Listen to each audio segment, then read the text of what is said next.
Best Friends. I'm Tabby. And I'm Caitlin, and today we are discussing The People We Meet on Vacation movie, just put out on Netflix this month. So cute. It was so cute. I loved it. And it sounds like everyone else loved it too, for the most part. I mean, you're always gonna have your haters, but it's pretty loved worldwide right now. Yeah, pretty well received, I would say. On Rotten Tomatoes, it's got like a 74%. And, I feel like that's pretty decent. That's a good grade. I would take it. Yeah, I mean, I've seen some real stinkers on there, so Same. And honestly, yeah, I actually, are all of hers going to be like a Netflix original? I think so. I think it was like she had signed on with other production companies and then Netflix bought them out. Yeah, well, Netflix could see the potential there. They were like, no, the people will flock to our platform by the mass. And we did, Well, I actually already had Netflix, but I would have subscribed just to watch her movie. for sure. What would you rate this movie? So I gave it an 8.9 out of 10. I loved it. It wasn't exactly true to the book, but that's okay. Sometimes adaptations have to take liberties, and they did take some good ones.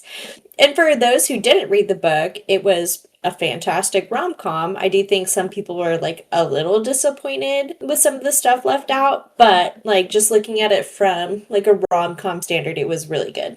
Yeah, I agree with you because I also would give it an 8.9 out of 10. I was definitely entertained. I was giggling. I was actually feeling like I was having a good time, which leads me into my next point about rom-coms in general because I love them, always have, and I feel like you and I were raised in the golden age of Yeah. rom-coms. Like we're talking late 90s, early aughts, some of the best rom-coms to have ever been made. And at some point, I don't know if people stopped wanting to go to the movie theater to watch them. They just disappeared. Yeah. They stopped making rom-coms. They stopped making rom-coms, but they also I think tried to put too many things into a TV series. I don't want more TV series. I want more movies. I want more rom-coms. We can do this all in one movie and get the point across, and we don't have to waste our time. You know what? That is a great point. And then I do feel like we've had kind of a resurgence though. Oh, which reminds me, some examples of our little resurgence have been the little Kissing Booth movie series, Yeah. and then To All the Boys I Loved Before, based on book series. Both of those Hmm. are, I believe. And so cute. I love those so much, and I feel like they kind of slipped my mind, but I enjoyed them. But one of those was a TV series, Was it? right? No, wait, just kidding. I was thinking of The Summer I Turned Pretty Yes, that is a TV series, and I stopped watching it. because it could have been a movie. Yeah, and it should have been. Yeah, great points. I think the Kissing Booth movies did kind of lose me at some point. I didn't watch all of those, but I really was on board with To All the Boys I Loved Before. I at least saw the first two. I don't know if there's more than that, but the first two are very good. But then, okay, there's Anyone But You, and this movie was relatively recent, within the past few years, and I was so excited for it. My hopes were so high. I had heard such good things. And I felt like that one really let me down. And I can't really pinpoint what it is that I didn't like about it, but it felt like it Yeah. was missing the magic of the rom-coms that I know and love. I think part of it was a poor script, which is neither of the actors' fault. Mhm. They did have really good chemistry, and I thought that really came through. That's true. But part of the script I just didn't care for. Some of the scenes that were written felt Yeah. really forced, and it was really cringy. So I feel like they did the best they could with what they were given. But I understand what you're saying. Some of it, I was just I hated that. I was able to suspend my disbelief though and really immerse myself in that, but I know a lot of people hated it. Yeah, and I definitely wouldn't say that I hated it, but I did feel like it didn't capture me like a lot of rom-coms normally do. But some things that I loved about that one was the plot in general was good. I also loved the airplane scene whenever they're flying out and she ends up on top of him is hilarious. And then at the end, whenever he's conquering his fear of heights and you know, Yeah. dangles from the helicopter or whatever. That's fun. Uh, this to say, I feel like the Emily Henry books being turned movie is kind of like the rom-coms are getting a little air breathed back into their lungs, and I'm really glad to see it because Emily Henry has a good formula. Not only Emily Henry, but Allie Hazelwood too. Yeah. And so it's I feel like we're going to see a lot of really great rom-coms turned movies soon that are all based off of or sorry, books turned into movies based off rom-coms. I think it's going to be Yes. amazing. I'm pretty sure Tessa Bailey's probably not too much far behind there with It Happened One Summer. I could totally see that being turned into a movie. So yeah, I think in the next few years we're going to have some bangers. I'm so excited. I just feel like I'm really getting like blessed because these are just things that I mean, I know we're not alone. Like these books, all of them are extremely well received by romance lovers and I'm just so excited that we're kind of like back in it, you know? Like ladies are just getting like what they've been asking for so long and that is just male love interests that are nice to the female lead. You don't see that much these days. You just don't see that. Let's talk about some of the things that we really liked about this movie in particular. So something that I loved, I thought the casting was just a million out of 10. It was so good. It was so spot on. It was. I know Tom Blythe, and there are a lot of like really big names in this movie too. Poppy, I had not seen her in anything before. I loved her. I was so charmed by her. She was the perfect Poppy, and Tom Blythe was the perfect Alex. I thought Poppy's parents were such a great choice. I love Molly Shannon, so that was really fun and special for me. And I thought they really captured them all really, really well. They all had good chemistry. Even if it did fall a little flat, kind of towards the end, they never lost that chemistry with each other. I agree. I thought the casting was perfect. I also had never heard of, I think the actress who plays Poppy is named Emily Bader, if I'm Yes. remembering right. But now I see that she's being like booked for some other projects as Hmm. well. So I think this movie is probably helping her career, which is awesome. I love that for her. And she's a really good actress and deserves it. She was so funny. Another thing that I really thought was perfect is like the portrayal of their first vacation together. Now, I will say this kind of comes with a caveat of like, I think they portrayed this particular vacation so well. And then I think like they kind of missed with some of the other vacations that are in the book, but not necessarily like focused on in the movie. But it was worth it to me to see the first vacation in all of its horribly awkward glory because it was just like I remember being super amused and entertained when I was reading that part of the book, and it translated really well to film, especially when Alex loses all of his clothes. Although I will say, whenever he puts on Poppy's like little overalls, those things fit him way too well because he is significantly larger than that woman. Yeah, they actually looked really good. Like they fit him perfectly. I was like, why wouldn't they not make them too small on him?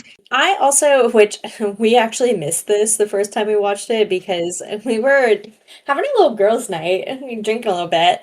But Emily Henry actually had a very cutesy little cameo at the wedding at the end, and she looked amazing as always. Mm-hmm. But I love it when authors do that. I think that was really fun. Same. Iconic. It reminds me of Stephanie Meyer in the first Twilight movie. You Yes. gotta do it. She really paved the way for authors. Yeah, she was like, why wouldn't I be in my movie that I wrote the book for? Like, why wouldn't I? And she was right for that.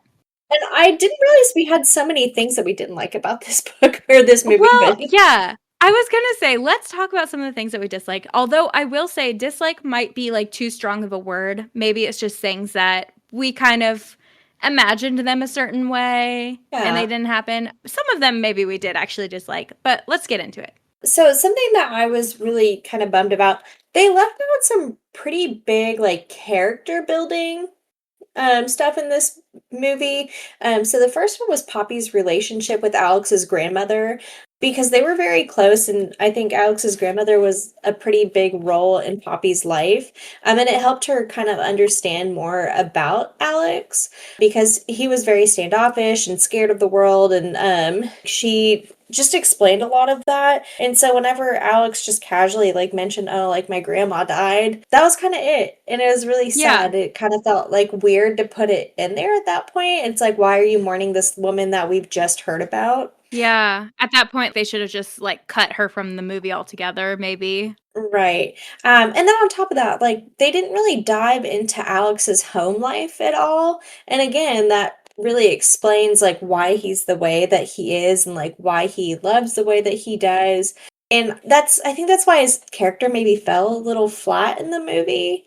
Because it did, like their love altogether it didn't make sense. It wasn't cohesive. Hmm. And I think if we'd gotten a little more backstory on there, it would have made more sense. I 100% agree with that because we just didn't understand, like, especially with their conflict at the end. So Alex and Poppy, they get together before wedding, like they're in it. They're finally admitting they don't want to be friends, they want to be together. But then at the wedding, Alex freaks out and he pulls away and he's like, "Oh, this just won't work. Like it won't work." But to us, without any We're of like, the whoa. like if we hadn't read the book, we wouldn't know why is he anxious? Like why does he have an anxious attachment style? Why is he freaking out? Why does he have abandonment issues? We don't know any of that if we've never read the book. So it was just like he was freaking out for no reason if the only thing you know about this story is what the movie has told you so far. Right. It's odd that they left out the reasons that he is so anxious and then kept the conflict the same. It seems like maybe they should have like changed the conflict to something that made more sense, I Yeah, guess. absolutely. Another thing, they left out like a lot of the really insane, crazy things that they did in this book, like the slightly unhinged things, which some of it was good. Like Poppy being so sick that instead of calling an ambulance, she like peed herself and Alex had to like Uh-huh. nurse her back to health. Felt like is kind of a pussy move to leave out the Yeah. vasectomy part because it's like they already seem like assholes. Like they're already a bunch of bad people. You may as well throw that in too. Yeah, to leave that out, to leave out the fact that Alex got a vasectomy while he was with Sarah because he wanted there to still be a chance with Poppy. Like that was such a pivotal point in the book when we were like, "Oh my god, like like he will never love anyone else. Like he is obsessed with her." Yeah. And to not have that represented in the movie, it did kind of feel like, "Oh, they're backing down." They're like, "Oh no, we can't because then they won't like him." But you know what? Maybe that's part of it. Maybe we're not supposed to like him that much. Yeah. Like he's a bad person. They're not bad people, but they did make silly choices. And also at the end of the book, they like made the decision like to live in New York part-time and to live in Ohio part-time and figure out which one they Mhm. liked better. And they left that out. And I thought that was a coward move as well because we really didn't get any closure right at the end. They're just like, we'll make it work. I love you. And she like ran a mile to go find him, but they didn't say where they ended up. That is a great point because that's part of like Poppy's whole deal. Like she never wanted to be stuck in Linfield, Ohio. And I guess the movie was trying to spin it more like she was willing to do it if it meant being with Alex, which is a nice sentiment, I suppose. But at the same But that's not what time, the book was. yeah, at the same time, it's like it's changing the characterization of her a little bit without laying the groundwork for it, I guess. I don't know. Another thing that they changed that I just thought was odd and it didn't add anything to the movie was the fact that they changed Sarah's Mhm. profession. So in the book, she is also a teacher and she works at the same school as Alex. And in the movie, she's like running a real estate business with her family, but then like quits that to pursue her dream of being a flight attendant. And then Poppy just like randomly run into her in the In airport and they have their Barcelona. little like closure moment there in In Barcelona. Barcelona. So strange to like have that have that happen. I don't know. I thought it was weird. I thought it was like jarring almost because it's like, Sarah, what are you doing here, Yeah, Loca? like what are you doing with your life? Yeah. And it made more sense for like Poppy to like when she wanted to go like apologize to her, whatever, she sought her out. Right. Well, kind of. She did kind of just run into her there as well. But she knew she might run into her because it was Linfield, Right. Ohio, where And she like that works. was kind of the whole point of Sarah's character is that like she was safe and she loved Linfield and she was never going to leave because she was established in the community and all this stuff. So it did seem Yeah. like really, I mean, it was kind of nice character development for her because she like got out of there and she's like, no, I actually did want to live my life. And it's like, great. So Alex should do that too. Yeah, and like don't get me wrong, Sarah deserves better. Justice for Sarah. And Mhm. I'm happy if that's what Emily Henry thinks that Sarah like if in her mind that's what her character wanted. But I'm also just a little bit confused because yeah, like why did we change it? I don't know. I don't know. I also feel like they left out a lot of chemistry with like the vacations themselves. The first one was great and it really laid the groundwork. You could tell like Alex was really into her, but was willing to respect that she wanted to kind of spread her wings. And it's like they could have played off of that a little bit more with the vacations. And they did a little bit with like New Orleans, but I don't feel like at any point they ever really showed them like falling in love. And our mother in law said this too when we were watching it. She was like, I've not seen this, but like, I can't tell that they love each other. Yeah, Like, that came out of nowhere. she's never read the book, so she didn't have like the context that we did. No. So it was just like funny to see kind of both sides because the other three of us who were watching the movie had read the book and we did know like that they had this slow burn and it was obvious when we were reading the story. And our mother-in-law was like, "Wait, when did that happen? When did they fall in love?" And they made like references instead. Like Sarah, whenever they had that vacation where it was the couples together, Sarah Hmm. was like, "Oh, who are you going to text all the time if Poppy's here with us?" Like Right, so they made like alluded to the fact that they literally talk all the time and they are best right. friends, but we didn't see any of that in the movie, which made it feel like okay, so they just see each other once a year or Yeah, what? and it's weird. It's like you literally don't know each other at all if you only see each other once a year. But yeah, it makes sense that they would talk all the time, but we don't see that. How do we know? Yeah. And it would have been as simple as like putting in like a little like when Poppy was like walking to work or something, like she's on the phone with him. Like show them like going about their daily lives. Yeah. So I don't know why they didn't show it even in little bits and pieces. I think they were just trying to do too much with the little amount of time that they had. Just add like maybe 5 more minutes of dialogue. I don't know. Another 5 minutes of even just like little snippets. Like you can show things in like little 30-second snippets, like a montage, you Yeah, know? for sure. It was also just so much worse, like seeing it in live action, like how shitty they were to their significant others. Because, like we always said, even like when we reviewed this book, like justice for their significant others, they really put them all through the ringer. Yeah, it was rough. It was rough seeing that because it's like they were all so justified in how they felt. Yeah, whenever Poppy and Alex were like talking shit on her current boyfriend in New Orleans and he like showed up and surprised her. So like 30 I seconds know. ago, she was like, "Yeah, I kind of fucking hate him." And then he's there and she's like, "Oh, babe." I was like, I "Oh, love you. hives." And then she stayed with him and then freaking almost kissed Alex whenever both of their significant others were literally there on the same vacation. Seeing that scene gave me hives. So first of all, she's like having probably one of the most life-altering things happen to her where you have to wait 2 minutes to see if that pregnancy test is going to come back positive. It doesn't. She tries to kiss a man who's in a relationship because she realizes that she wasn't ready for the nope, she didn't want it. He was like, "What are we?" I don't know, and then proposes because he's like, man, I've been wasting all this time waiting for her. Like, I guess I'll just like quit leading this chick along and just That propose to was her. so It's like, bad. that is so vile. And then whenever he was like, "Yeah, I've had the ring for a while." Like, "Oh, oh, okay."